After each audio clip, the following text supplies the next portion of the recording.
Welcome, ladies and gentlemen. Thank you guys so much for watching. My name is Josh, and recently we did a video comparing reselling in the city versus reselling in rural environments.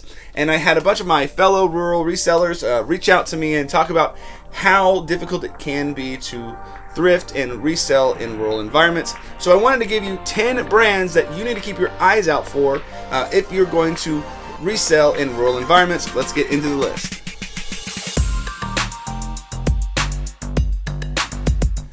Now, it's important to note that not every one of these brands is going to be super common in rural environments or even in specific regions, as different regions have, more favorability towards certain brands or not. If you're in the Northwest, you might have Patagonia everywhere, whereas in the South, we don't. So definitely keep that in mind as we go through this list. All right, first up on this list is Levi's, Lee, and Wrangler, but specifically the vintage pairs from these brands. If you're familiar with this channel, you know that we talk a lot about vintage denim, specifically from these big three brands. And while they don't have a lot of value today, like their modern stuff is not particularly profitable or valuable, the vintage stuff actually carries quite a bit of value. And because they have been around for so long, a lot of these rural environments may have some of this stuff in its vintage form available for you to buy at garage sales and thrift stores, etc. And you can make a decent profit off of this, particularly with Levi's. Levi's from the 80s and 90s still sell from $25 to $55 fairly regularly for me, especially if you can find some of the smaller size, like high-rise women's jeans. Those can go up past $100 if you can find those particular styles. So you definitely want to keep vintage Levi's, Lee, and Wrangler in mind when you're searching and sourcing in your area. Next up is a brand called Ariat. Some people pronounce it Ariat, but it's definitely Ariat, as in Secretariat the horse. And this brand is primarily known as a boot brand, though they do make lots of other apparel, but their boots are highly coveted, very popular today in modern times, and can command decent value. If you find a pair of Ariats in your thrift store or garage sale and they're in good condition, you could see them resell from $50 all the way to $150, depending on the model, the size, etc. But you always want to keep your eyes out for Ariat boots. All right, next up we have a brand that sort of unites the urban and the rural, and that is Carhartt. If you have a hard job and a hard task ahead of you, you want a hard-working piece of clothing, and Carhartt makes just that. Carhartt's very popular in popular culture right now. The workwear is still very, very popular in urban and rural communities as well because it works so well. So keep your eyes open for Carhartt, the Detroit jacket, the Michigan jacket. There's a bunch of different cool jackets out there, and pants and other apparel, beanies, hats and stuff. They will resell pretty well, especially the vintage stuff, even more so, even in distressed condition. So I've sold Carhartt from anywhere from like $50 all the way to $200, $300. So you definitely want Carhartt on your list. Now this next one is not really a brand, it's more like a category, but it kind of acts like a brand. And that's vintage country music t-shirts. If you live in the country, you probably listen to country music, or someone in close proximity to you does. And they may have gone to see Garth Brooks in the early 90s, and they may have a t-shirt that they donate to the thrift store, and you can make money off of it.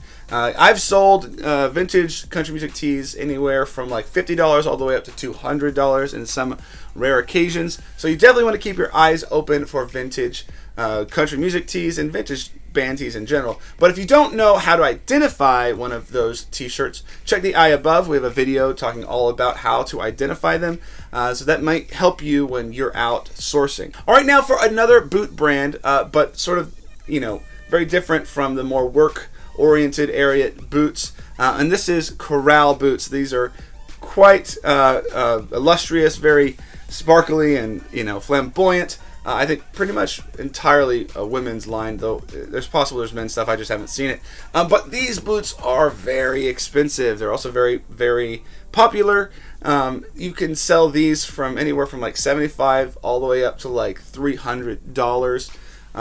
I've found some pretty ornate ones out there. There are some rare designs, and country women love this. They get married in these brands. This is like the designer boot brand in the country. So keep your eyes open for Corral boots. All right, now another one for the ladies, and you might be familiar with this particular brand already. I believe it's a buckle brand, and that's Miss Me jeans. I don't necessarily know that they're not popular in the city, but I know out in the country they're very, very popular. Every cowgirl wants to wear these super shiny, sparkly, bedazzled jeans, and you can still command a pretty decent price for them. Though I believe they're sort of kind of going out of style. They're not nearly as popular. I'm seeing them more and more sort of being donated and stuff, and they're not commanding as much. But $30 all the way up to $75, and maybe more on the rare occasion, is sort of the range for these. So you definitely want to keep your eyes open for these pairs of jeans. Now on the flip side, but for men, you have a brand that's sold by Buckle as well called Rock Revival. They're sort of the male version of Miss Me, in my opinion.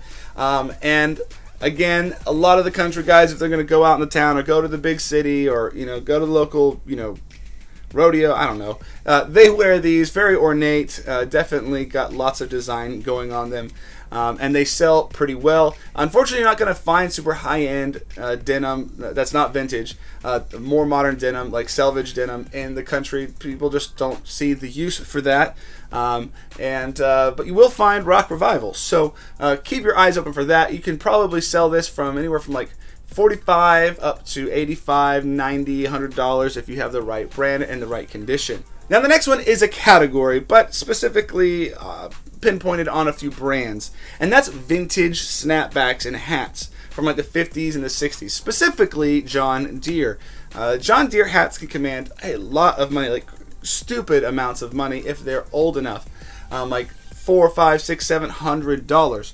So always keep your eyes open for vintage snapbacks and hats, especially with the mesh and stuff on them, with different like big brand names on them, like Mack Trucks, and all these brands are like real popular in the country. They are trucker brands or they're agriculture brands, and you can make good money off of them. So vintage snapbacks is something you definitely need to learn and to discover, because they're probably out there. Now one more boot brand for good measure, and that is Redwing boots, another very high quality boot brand for hard working jobs. And these are great because they have fantastic warranties, because you can basically get them resold for life. So people will buy them in bad condition, like soles in bad conditions, and just have them resold at a Redwing store. And so these maintain their value long term. So you definitely want to look for them, even in somewhat rough condition. They can still sell pretty well. The older ones even more so, because they're popular with hipsters. But if you just are looking to make a good flip from like 50 all the way up to 150, Redwing boots is something you want to keep your eyes open for. Now if you live in rural America, perhaps the most coveted and sacred pastime there is hunting, and that means camo. And you can probably find good camo brands out there. Now I'm not necessarily talking about Bass Pro Shop or Gander Mountain necessarily, but brands like Sitka. Sitka makes super high-end camo. It's very expensive brand new and very expensive on the used market. But getting one of these country boys to give up their Sitka may be kind of hard, so it may be hard to find. But if you recognize it out in the thrift or the garage sale, you need to recognize that it has value. Now Sitka is not the only camo brand out there though that has value.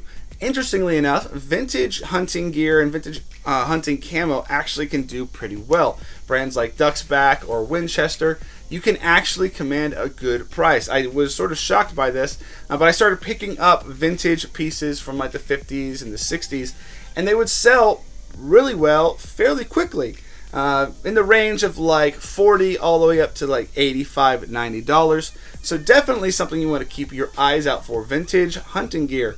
Shocked me, but hey, it makes you money. So that's all 10 on this list. Hopefully it opened your eyes to a couple brands you may not have been paying attention to, or set you and inspired you to learn a few other brands and or categories. Remember, the name of this game is knowledge and learning what is valuable, recognizing what has value. That's what's going to separate you from the rest. So get out there, learn, source, get new brands, new categories, so that you can make money and make your reselling business work. Please remember to like, comment, subscribe. We'll see you guys in the next one. Peace.